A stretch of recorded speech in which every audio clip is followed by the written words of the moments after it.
Welcome back to another video. और इस video में हम बात करने वाले हैं कुछ इंटरव्यू क्वेश्चंस के बारे में, जो कि मैं पूरे नेट से सर्च कर करके धीरे धीरे इकट्ठा कर रहा हूँ। और ये पार्ट 1 होएगा उसका, जिसमें हम कुछ 10 क्वेश्चंस के करीबन डिस्कस करेंगे। और आई एम श्योर कि चाहे आपने जावास्क्रिप्ट शुरुआत में पढ़ी हो, चाहे आप फ्रेशर्स हो, चाहे आप एक्सपीरियंस्ड हो, दोनों ही केस में आपको ये वीडियो काफ़ी हेल्पफुल होने वाली है। क्योंकि इस वीडियो में हम कवर अप करने वाले हैं कुछ डिफरेंट कॉन्सेप्ट्स और कुछ यूनिक कॉन्सेप्ट्स जो कि जावास्क्रिप्ट में होते हैं और हमें पता भी नहीं होता है। ठीक है, तो इस पार्ट 1 को शुरू करते हैं और देखते हैं कि क्या आज के इंटरव्यू क्वेश्चंस हैं।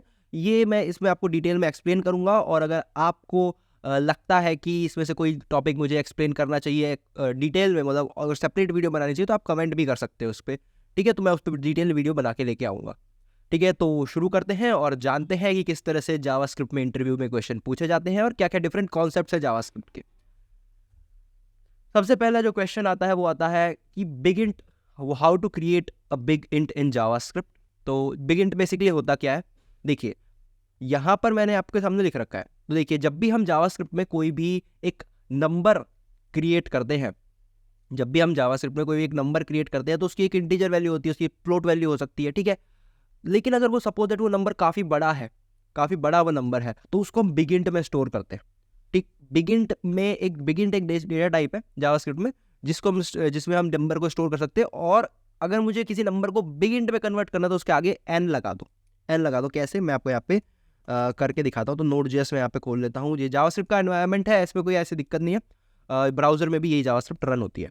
ठीक, तो अगर मैं यहाँ पे बोलूँ लेट एक्स इक्वल टू कुछ भी एक बड़ा नंबर ले लेता हूँ मैं, ये काफ़ी बड़ा नंबर है।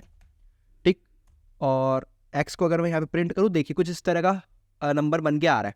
लेकिन वहीं अगर मैं बोलूँ लेट y इक्वल टू इतना ही कुछ बड़ा नंबर ले लेता हूँ मैं। ठीक है, और उसके आगे मैं यहाँ लगा देता हूँ n। तो देखिए ये किस तरह से प्रिंट होने वाला है, ये पूरा एक नंबर की फॉर्मेट में प्रिंट हुआ, क्योंकि ये बिग इंट है ये एक। ठीक, तो यहाँ पर मैंने आंसर लिख रखा है, big int is create the store number beyond the limit of number data type के बाहर की जो नंबर है उनको स्टोर करने में मदद करता है। एन लास्ट में हम लगाते हैं इसके। ठीक, अगला क्वेश्चन है व्हाट इज होस्टिंग। देखिए जावास्क्रिप्ट मैंने होस्टिंग के बारे में आपको बता रखा है अपनी वीडियोस में, पहले पिछले वाली में आप चेकआउट कर सकते हैं। होस्टिंग क्या होती है कि मैंने कोई भी एक वेरिएबल डिक्लेयर किया। ठीक है, कोई भी एक वेरिएबल डिक्लेयर किया बाद में, और उसको इनिशियलाइज पहले कर दिया, तो सारे वेरिएबल ऑन द टॉप पहुंच जाते हैं और पहले इनिशियलाइज हो जाते हैं। ठीक, तो जैसे यहाँ पर देख सकते हैं मैंने लिखा हुआ है कि डिफॉल्ट बिहेवियर है, जिससे कि स्कोप के ऊपर, जो स्कोप है मतलब फंक्शन स्कोप है, ग्लोबल स्कोप है, उस पर ऊपर की तरफ सारे पहले वेरिएबल डिक्लेयर हो जाते हैं, फिर उसके बाद इनिशियलाइज होते हैं।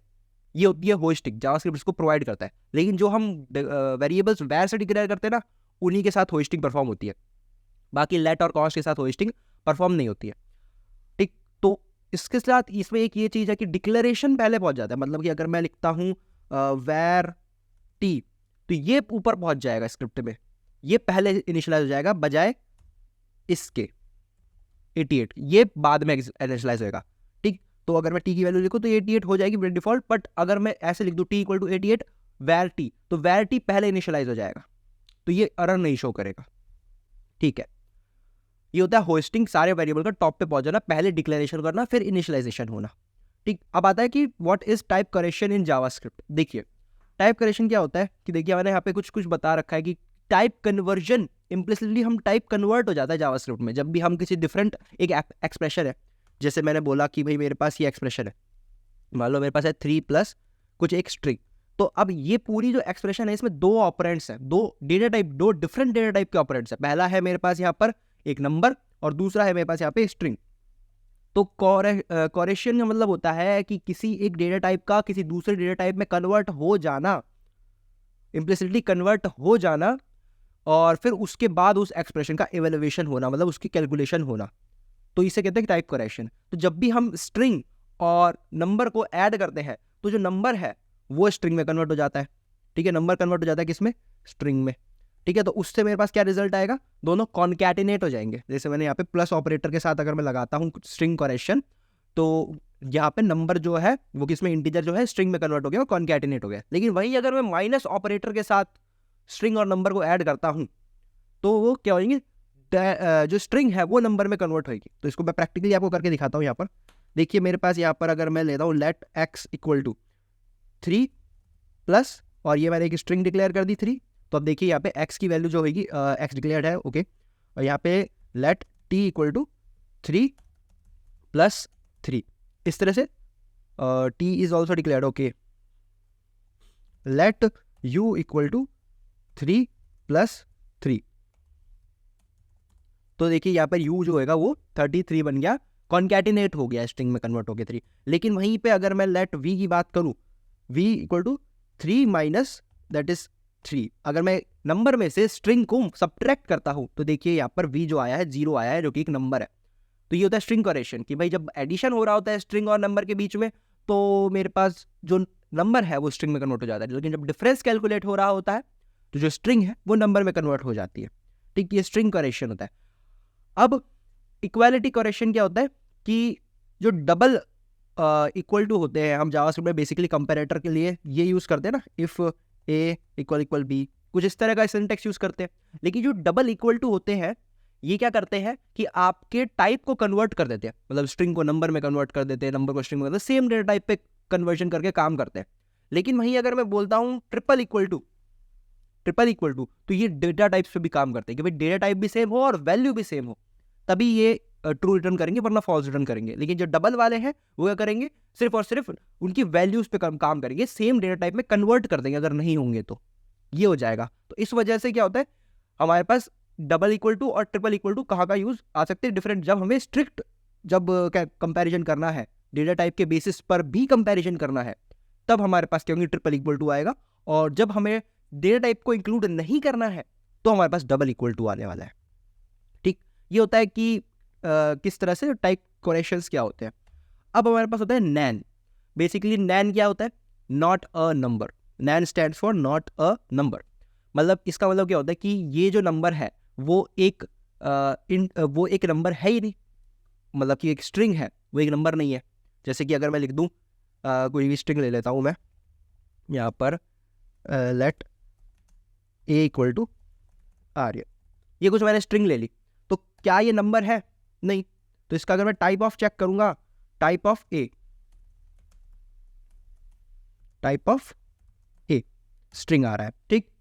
और अगर मैं इसको चेक करूं इज नैन में, तो मेरे को क्या देगा, is NaN function is not defined, okay, is NaN मेरे पास यहाँ पे बड़ा एन आएगा।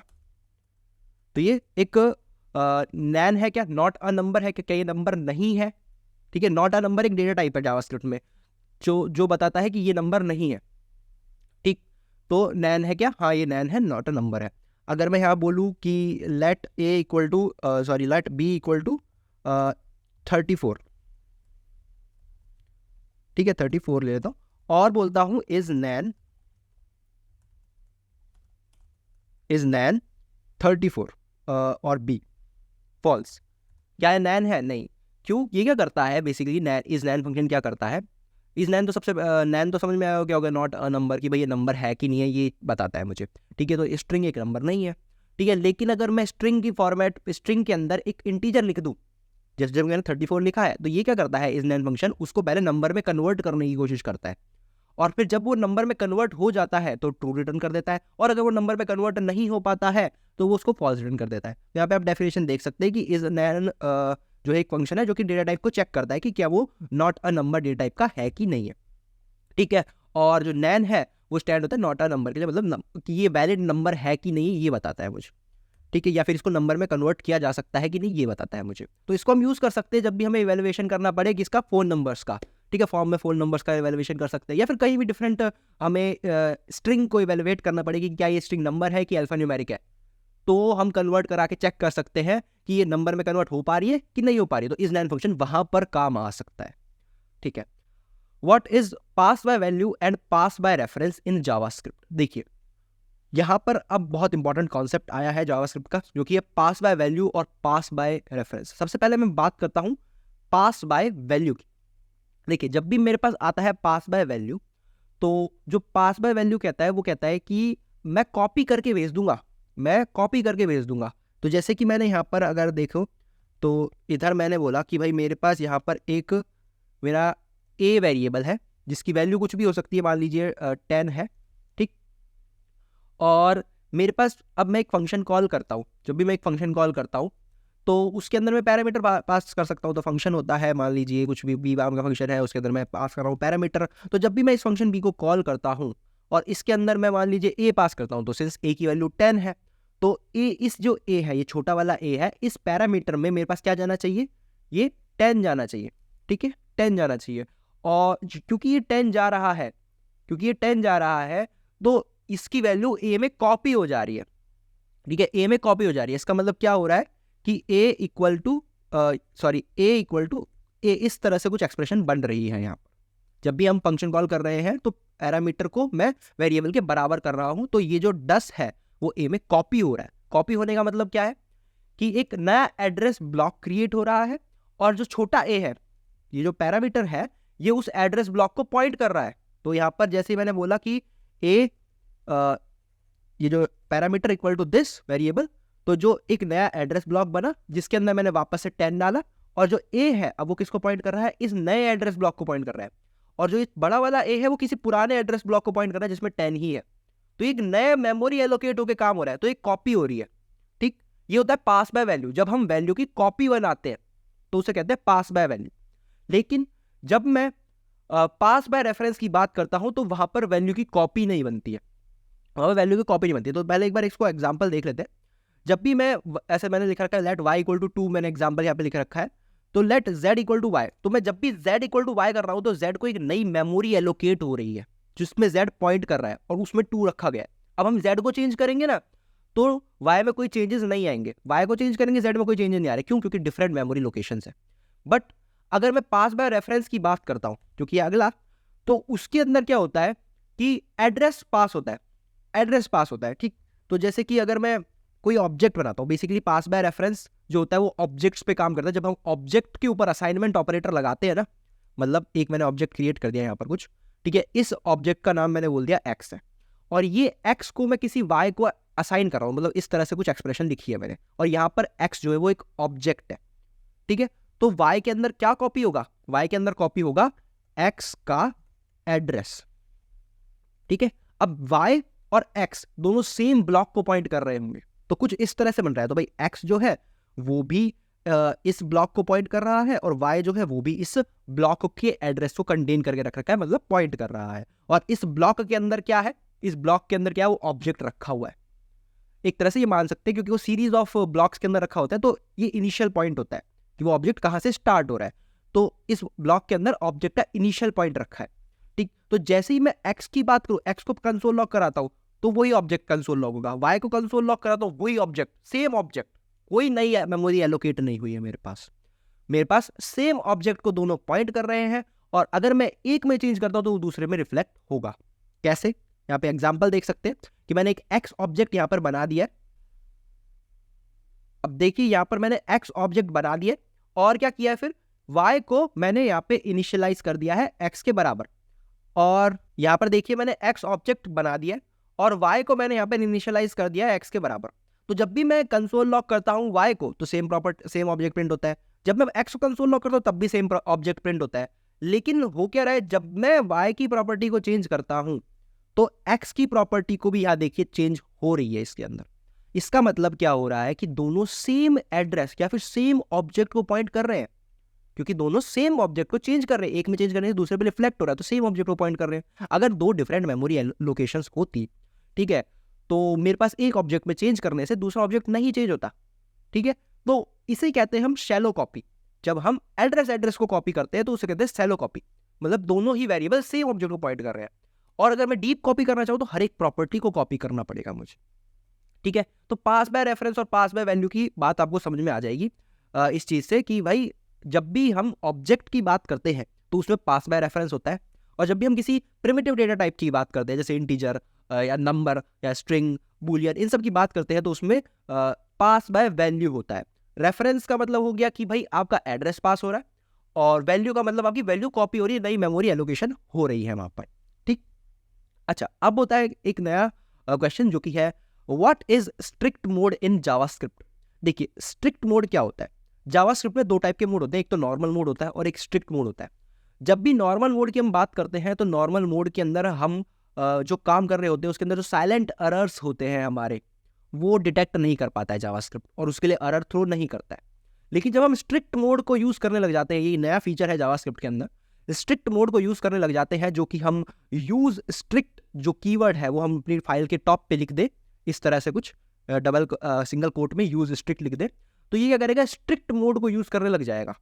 मतलब अब जो भी सारे एरर्स हो जाएंगे, अब एरर के प्रति उसका जो अवेयरनेस है जावास्क्रिप्ट कंपाइलर की, वो क्या होगी, काफ़ी बढ़ जाएगी, क्योंकि जैसे ही कोई एरर आएगा वो थ्रो कर देगा। साइलेंट एरर को दबाएगा नहीं, वो किसी भी एरर को दबाएगा नहीं, वो बोलेगा कि भाई आप आने दो स्क्रीन पर, ठीक। तो इससे डीबगिंग ईजी हो जाती है, ठीक है। यहाँ पर हम क्या कर सकते हैं, स्ट्रिक्ट मोड के अंदर डेवलपर ग्लोबल वेरिएबल्स को डिक्लेयर नहीं कर सकता, लोकल वेरिएबल्स को डिक्लेयर कर पाता है, ठीक। और ये सिंपल मोस्ट इंपॉर्टेंट तो यही है कि भाई डीबगिंग ईजी करता है, ठीक। तो स्ट्रिक्ट मोड इसलिए काम आता है क्योंकि साइलेंट एरर्स भी हमारे पास आने लग जाते हैं ऊपर, ठीक। ये था स्ट्रिक्ट मोड।